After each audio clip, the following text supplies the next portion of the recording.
What's up guys? For today's video, pupunta tayo sa ilog dito sa Barangay Matacong, San Lorenzo, Daet, Camarines Norte. Ayan guys, dito yan sa probinsya pa rin namin. Dahil uminit ngayong Sunday, lagalag na naman tayo. At banding moment muna tayo ng mga bagong friend and bagong mga followers. And guys, bumababa nga kami dito at medyo madulas ang dinadaanan namin dahil tirik ito at umulan ng Saturday. Ayan guys, sinasamantala natin ang kainitan. Bago ka makarating dito, syempre, magko-commute ka kung saan ka galing. Kapag sa Daet ka, magko-commute ka ang sakayan ng terminal na papunta dito sa San Lorenzo, isa Kamambugan Terminal. Ako, syempre, nakamotor ako kaya from Basud, galing pa ako sa Basud. Nagmotor ako hanggang Daet to San Lorenzo. Sobrang layo naman ito, pero worth it dahil kahit pawis-pawis ka sa pagmumotor at mainit, dito kahit mainit ay malilim at fresh ang hangin. Yun nga lamang may katerikan ang bababaan natin. And guys, so nakikita nyo kami bumababa. Nakikita nyo naman ang kalikasan dito ay sobrang ganda at nakaka-refresh. Ayan guys, makikita nyo maraming puno ng niyog. Ayan, kasama ko nga ang aking isang diyan na friend dahil ito ay naghintay sa akin sa kalsada sa highway kasi hindi ko alam itong lugar nila. I-invite tayo dahil may birthday dito sa mga kasama natin. Ayan, yung isa naming mga kasamahan ay nasa baba na.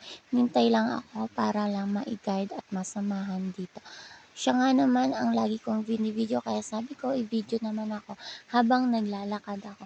Ayan, tumutulong tayo sa mga dala-dalahan ng kasama nating friend. Ayan, ang aking nakayanang dalahin ng speaker na maliit dahil nga raw magkakantahan kami. Ayan guys, so ang inyong inday ay dahan-dahang bumababa dahil nga no Saturday ay umulan kaya madalas dito at matirik. Ewan ko lang kung kayang ibaba ang motor dito. Syempre kung lalaki, siguro kaya ang motor na bumaba. Pero walang mga bumababang motor dito. Sa taas nga lamang namin pinaparking ang motor. And guys, manood kayo hanggang matapos itong video para makita nyo naman ang ilog dito sa San Lorenzo Ruiz. Kapag pupunta nga ka pala kayo dito ay pwede mag-commute, magmotor at kung ano man ang gusto nyo sakayan. Hindi pwedeng lakarin dahil sobrang layo ito. And guys, pagkarating ko nga dito, ito ang nabungaran na natin. Ayan, nagtitinda ang aming isang kasama at may nagiinuman na. Inuman talaga. Siyempre ako magdadrive kaya hindi tayo mag-iinom. Shot lang. Ganun talaga, diba? Ayan, so pawis-pawis ang inyong inday at nakikipagkwentuhan. At pinaplex agad itong mga puno-puno at dadaanan. Ito nga palang hanging bridge ang dadaanan mo kapag pupunta ka sa kabila at bababa dyan sa ilog.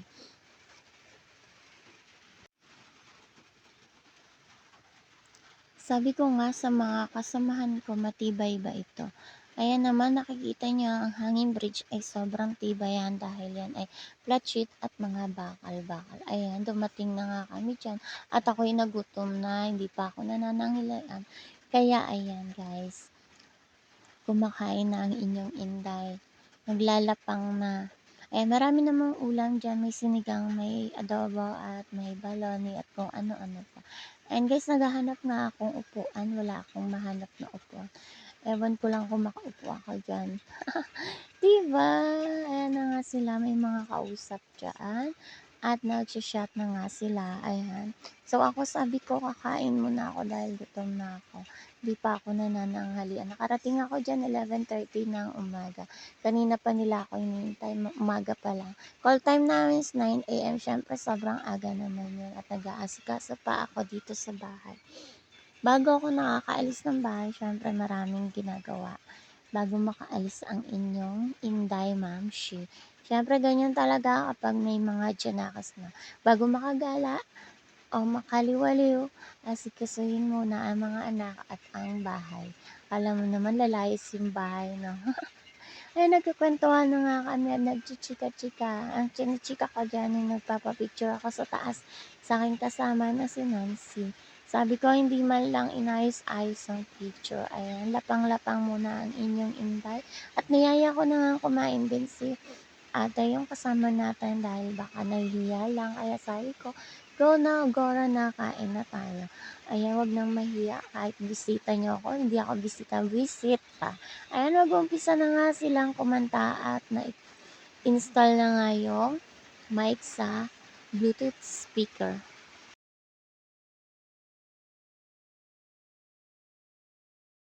So, ayan guys, tinatry-try ko pa nga yung hanging bridge kung totoong matibay nga. Ayan, sabi ko, diyaan ay tatawid na ako para makapag-video at makapag-vlog. Sabi mamaya-maya na, kaya ayun. Kakatapos pa lang kasi kumain ng inyong Inday dahil sabi ko nga ay pupunta na ako doon. Inawat ako. Ayan guys, pineflex ko pa rin ang tindahan ng aming mga kasama.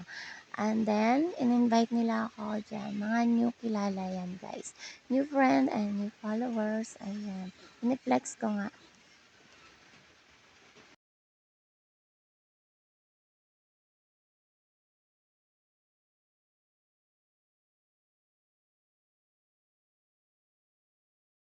Ayan, nakikita nyo nga maraming dumadaan dito kasi nga ito ay daanan papunta dyan sa ilog at kung saan-saan pang papuntang bundok. Ayan yung mga nakatira dito, dyan talaga sanay-sanay na silang tumawid.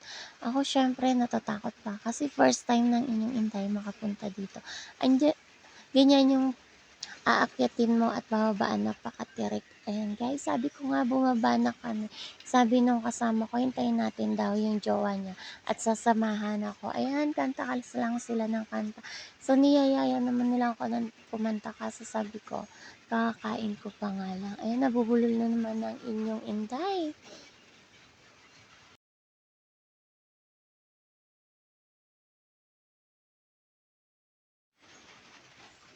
Ayan, sa pagiging content creator natin, mas dumadami ang ating mga kakilala at mga nakakakilala sa atin. Ayan, ini-enjoy na lang natin ang bawat oras na nandito pa tayo sa mundong ibabaw. Siyempre, konting halaga lang naman ang mga nagagastos ko dyan. Dahil nga may sariling motor ako, gasolina at wala namang entrance itong pinuntahan namin dito. Dahil hindi pa naman ito develop. Pero sa baba ay meron ng mga cottages. At ang rent sa cottages ay 250. Ayan, kung gusto nyo pumunta dito, free naman ito, wala namang entrance. Magdala lang kayo ng mga pagkain. At kung wala naman kayong dala, meron ditong mabibilian. Ayan, dumating na nga ang jowa ng aking friend at sasamahan niya na ako sa kabila. Sabi ko nga mag-selfie-selfie kami, ako naman nagvi-video. Kaya ayan, sabi ko imo-model-model ko muna siya. Ayan, busy din siya sa kaka-selfie sa amin. Ayan, nakikita nyo naman, di ba ang ilog? Ang linaw-linaw. At ang feeling ko, sabi nga nila, sobrang lamig ang tubig dyan, parang yelo. Kaya experience na natin yan. And guys, sa mga taga Cam Norte at sa mga taga ibang lugar, gusto nyo mag-outing ngayong undas, dito ay free lamang. Ang cottage lang ang i-rent nyo dito. At kung ayaw nyo namang mag-rent, pwede rin kayo dyan sa tabi lang ng ilog. Ayan guys, kami hindi kami nag-rent ng cottage. Dahil nga ang friend namin ay nagtitinda, so nandyan kami sa taas. Sabi ko nga bumaba doon kasi sa baba ang maraming tao. Ayan guys, bababa na kami sa ilog para naman makita nyo naman ang kagandahan ng San Lorenzo River. Ayan, sabi nila, Daet River daw yan. Pero sa akin, San Lorenzo River kasi nasa San Lorenzo tayo. Makakarugtong din yan ng Daet River. Ayan guys, sa mga kaya kung mapapapunta kayo o madadalaw kayo dito sa aming probinsya, huwag nyo nang palampasin itong San Lorenzo River. Ayan guys, hindi nyo na kailangan magpa-reserve dito dahil dito ay free, walang entrance. Ayan, medyo malayo-layo nga lamang ito sa Daet. Ayan. So, pababa na nga kami. Nagkikwentuhan kami dyan ng jowa ng friend ko. So, friend ko na rin siya. Ganun ba yun, guys? Ayan. Bago kakilala ko siya. Ayan.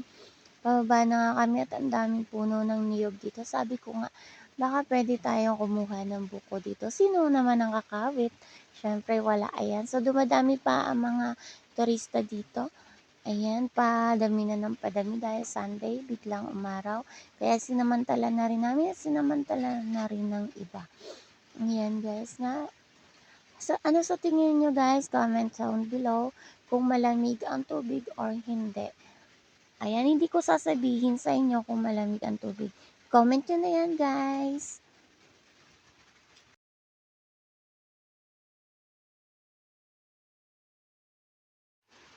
Ayan, sa nakikita nyo yung malaking yan.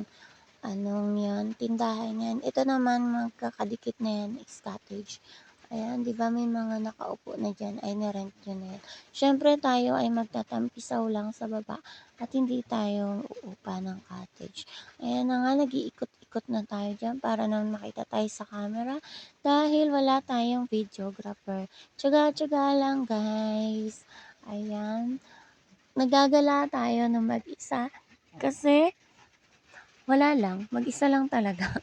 Ayan, di naman tayo mag-isa kasi ini-invite tayo ng mga bagong kakilala natin at nadaragdagan pa ang mga bagong kakilala natin. Diba? Ang sumusuport naman talaga sa atin ay mga bagong kakilala kapag may mga ganito tayong vlog or content. Ayan guys, habang sabi nga nila bakit daw ako nagtsatsaga dito wala naman daw gaano kita kasi mababa nga ang views ko. Hindi naman yun ang habol ko. Ang habol ko ay makapag-enjoy dahil ito nga yung na-miss ko dito sa Pilipinas. Ayan guys, nakikita nyo naman ang tubig at Lagaslas ay sobrang linaw ng tubig at ang Lagaslas ay maganda sa pandinig. Ayan guys, kahit pagod kayo pumunta dito at mainit, pawis-pawis kayo dahil kung katulad nyo ako nagmumotor, syempre pawis at mainit na. Pagdating nyo dito ay refreshing naman siya at worth it at ang saya ng pakiramdam kahit napakalayo niya guys. Ayan, kahit ulit-ulitin kong pumunta dito, hindi ako magsasawa. Ayan na, minodel-model ko si Bebe. Ayan, nakala ko picture nga yan. Ayan, si Jan Gala naman. Paki-follow nga guys si Jan Gala.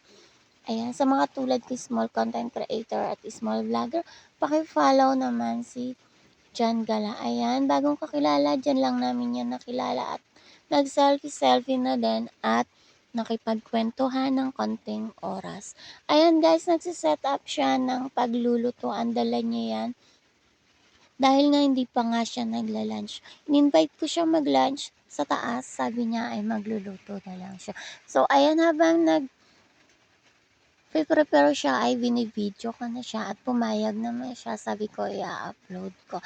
Minsan nga sabi ko sa kanya ay mag-collab kami at may motor naman ako. Pwede naman kaming pumunta kung saan niya gustong pumunta. Ayan guys, kung sobrang layo at hindi ko kayang mag-drive ng long drive, kung marunong siya, pwede naman kaming magpalitan ng pagdadrive. Ayan guys, ewan ko lang kung kailan siya free kasi parehas naman kaming mga busy sa aming sariling buhay. Ayan. Nakikita nyo ang ganda, diba? Kapag dyan ka magluluto sa ganyan, kagandang ilog at kapaligiran mo ay talagang refreshing. Refreshing. Ganon, hindi ine-edit. Ganyan talaga, diba? Ang hirap kami mag-voice over, no? Ayan kasi nga bina-voice over natin ng lahat ng video dahil may mga kwentuhan tayo dyan ng kung ano-ano. Ayan, nagka-prepare na siya, inaayos niya na lang ang kanyang lulutuin dyan.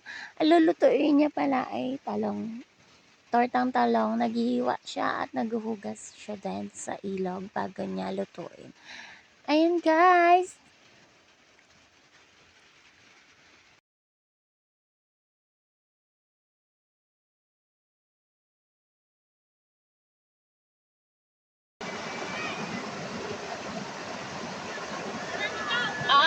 Wait, akit na kami.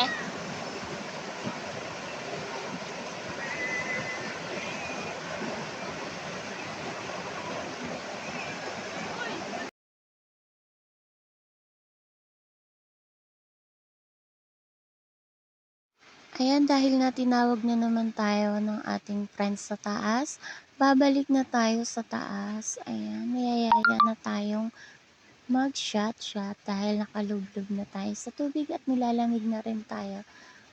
Ayan, comments nyo kung malamig ang tubig, kaano kalamig ang temperature ng tubig dito.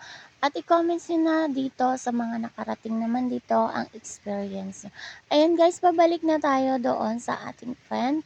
Dahil dyan ang pwesto namin sa taas, nagtitinda kasi yung isa namin friend dyan. So sinamahan na rin natin, ayan, double purpose, diba? Nakapagtinda ka na, kumita ka na, nag-enjoy ka pa. Ayan, pineflex ko na naman si Bebe. Sabi ko nga, gagawin ko na siyang model-model ng hanging bridge.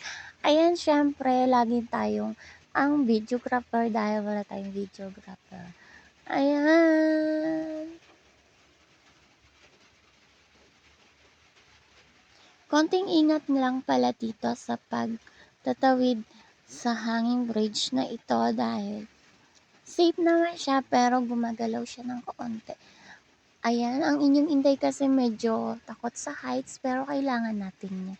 Dahil nga naman sa adventure, mga ganyang thrill ay napakagandang experience. Isa sa katulad ko adventurous at mahilig sa kakaibang experience ay talagang kailangan natin niyang gawin. Ayan, sa mga buntis namang pupunta dito, kanting ingat lang at magpa-guide sa inyong mga kasama. Huwag magsolong tumawid dyan at humawak dyan sa bakal na hawakan. Ayan, ayan na nga, dyan na naman tayo sa ating mga friend. Uupo tayo dyan at magkukwentuhan. Ayan na nga, may kinakwento nga dyan yung isang kaibigan namin dyan at ako naman ay tawa ng tawa at nakikipag-ride on. Dahil masaya naman talaga silang kasama. Kahit ngayon pa lang natin sila nakasama. Hindi kagaya ng iba, maraming hanash kapag kasama mo. Ayoko ng ganon ng mga kasama.